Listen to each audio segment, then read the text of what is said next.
Hello, everybody. It's me, just an earthly, or to some of you, I may be Gerald.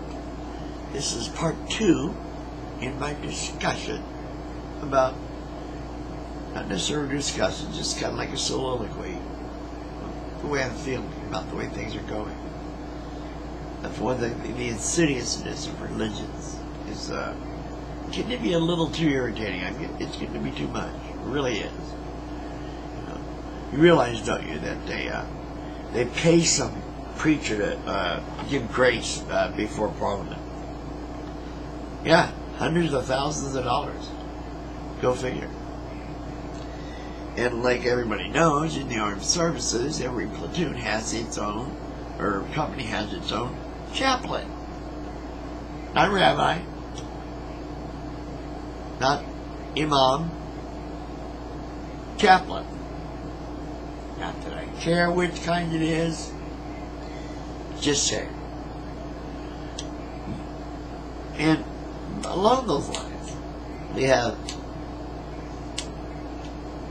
people like Bush saying things to the French president, how the Iraq War is a crusade, and that we have to rid the world of the evildoers. Such nonsense that people fall for and still adhere to as a reason for war, when we can very easily pack up our shit over there and say, listen, we're leaving, you got to take care of your own shit, yell and scream at us all you want about leaving you high and dry, but it's not our fault, it's yours. You want to live in a dirt floored desert? That's your prerogative. You have the means to make some badass concrete. Do you do it? Nah. See? You even have the capacity to build some pretty intricate tunnels. You're surprised at some of the homes built into mountains.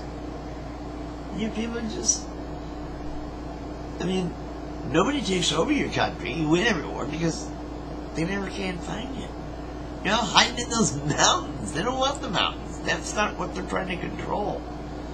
But you'll sit there and snipe at them and shit. It's just, they figure, well, what the hell? They leave. Leave you to your own devices because your country, its downfall is all your own fault.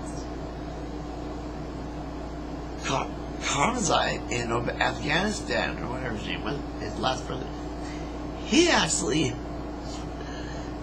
My God, he actually signed legislation making the age of 12 the year of consent for a child. Can you believe that shit? Or no, wait, that was the Vatican that said that. Yeah, even worse. The Vatican gives the age of consent at 12.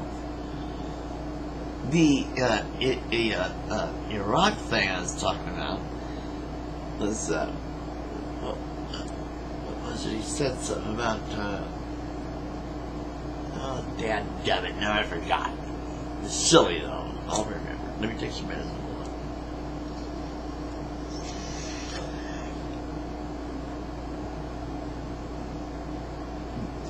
But they ran around, they knew they were getting beat. They ran around grabbing up all the stuff, right? And, the Iraq thing is just like, if we just left them to their own devices, I think the people would have overthrew them pretty soon. It would have just been like, what are you doing? Stop. Look how much money it must have cost you to invade Kuwait. One thing, okay, that was a little far, and nobody would help them with us. That was a little too far. But as soon as we pushed them in, we should have took all their weapons away from them, including their gunships. Yeah, and said, now go home. That's what we should have done.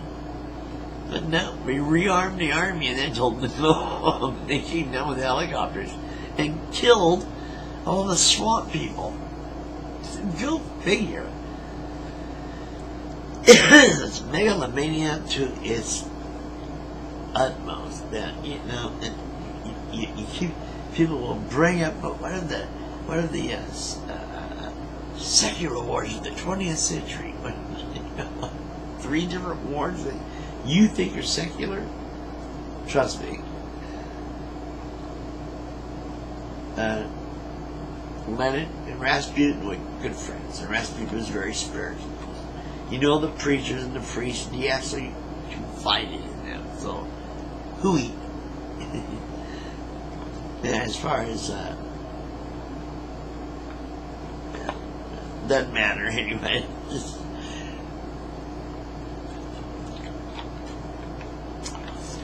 people don't say, I'm going to beat you up because of atheism. It just doesn't work that way. It's not really a belief. Okay? It's not tangible. It's not something you hold on to and believe. It's a label given to us by Christians. I mean, we're just human beings. We're given the label like atheists. People that don't think there's any kind of God. I don't feel there's any kind of God. And the word belief, freaking religious people trying to hijack the word is all. Just like the word faith. You know, I mean, take a light switch, for instance. When you flick the switch, do you or do you not have faith that the light's going to go on? I rest my case.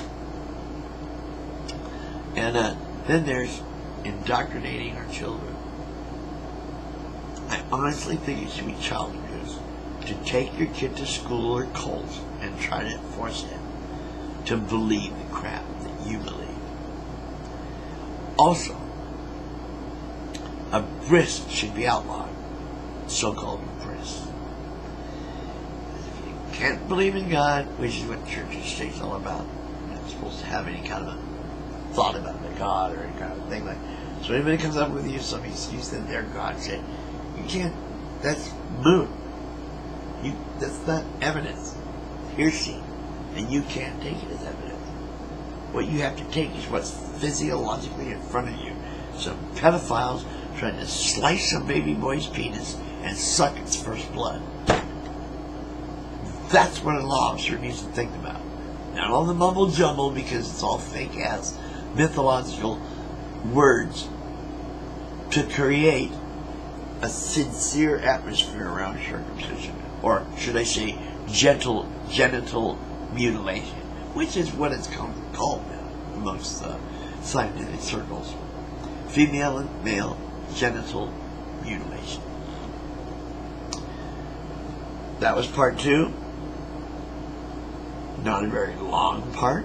However, everything was true. Circumcision, too much. You know, you lose a lot.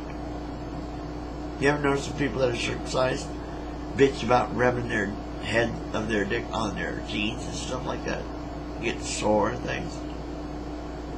Yeah. All the time. If you don't, you just got a KY or something. Good luck trying to masturbate. But there's hope. It's called reattachment surgery. Check it out. I'm Gerald here, Portland, Oregon. Just an earthling. Remember, rational recovery and circumcision is nothing but genital mutilation.